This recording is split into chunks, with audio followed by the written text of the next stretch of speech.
This Week at NASA. The next hardware package to fly to the International Space Station was unveiled to reporters at the Kennedy Space Center. The Permanent Multipurpose Module, or PMM, will carry spare parts and supplies to the ISS. Once delivered by Space Shuttle Discovery and installed on the station, the PMM will be used for microgravity experiments in fluid physics, materials science, biology, and biotechnology. Commander Steve Lindsay and his 5 STS-133 crewmates will also have some interesting company aboard Discovery. Robonaught 2, or R2, a dexterous human-like robot capable of handling a wide range of EVA tools and equipment, will also be shuttled to the complex. Discovery is targeted to launch on November 1st. A chunk of ice about 97 square miles in size has broken off the Petermann Glacier along the northwestern coast of Greenland. The glacier lost about 1/4 of its 40-mile-long floating ice shelf, the largest in the northern hemisphere. It's not unusual for large icebergs to calve off the Petermann Glacier, but this new one is the largest to form in the Arctic in 38 years. This before and after visualization comes from imagery captured by instruments on NASA's Aqua and Terra satellites. Segway inventor and TV host Dean Kamen was at the Langley Research Center to interview engineer and inventor Mark Moore for his Discovery Network series, Dean of Invention. Moore is the co-creator of the Puffin aircraft, a vehicle that flies one person with 2 electric motors.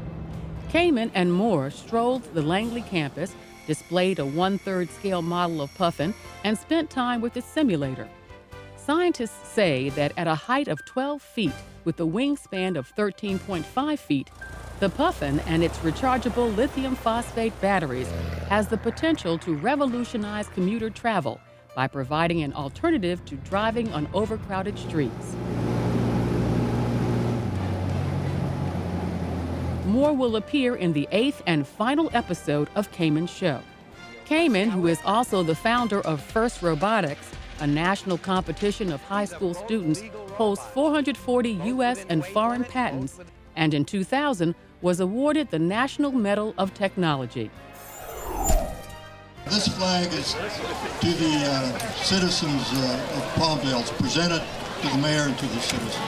A municipal flag flown on Space Shuttle Atlantis during STS-132 was presented to the city of Palmdale, California, during its weekly Thursday Nights on the Square activity. The city of Palmdale flag was flown aboard the Space Shuttle Atlantis to the International Space Station during STS-132, traveling more than 4.8 million miles in 186 orbits of the Earth. It's a great partnership that we have with the city of Palmdale. I see it to continue. It'll continue to prosper over the years.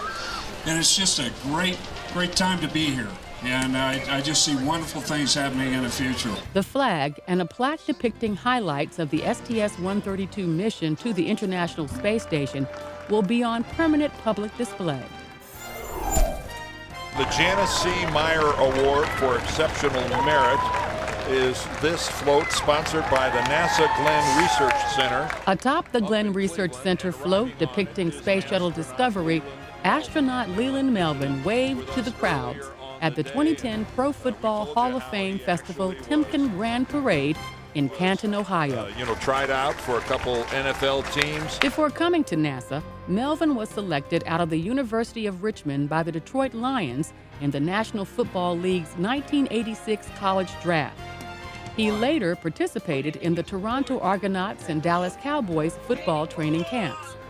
A veteran of 2 space shuttle flights, Melvin is traveling around the country in support of NASA's Summer of Innovation program to excite young people about careers in science, technology, engineering, and math.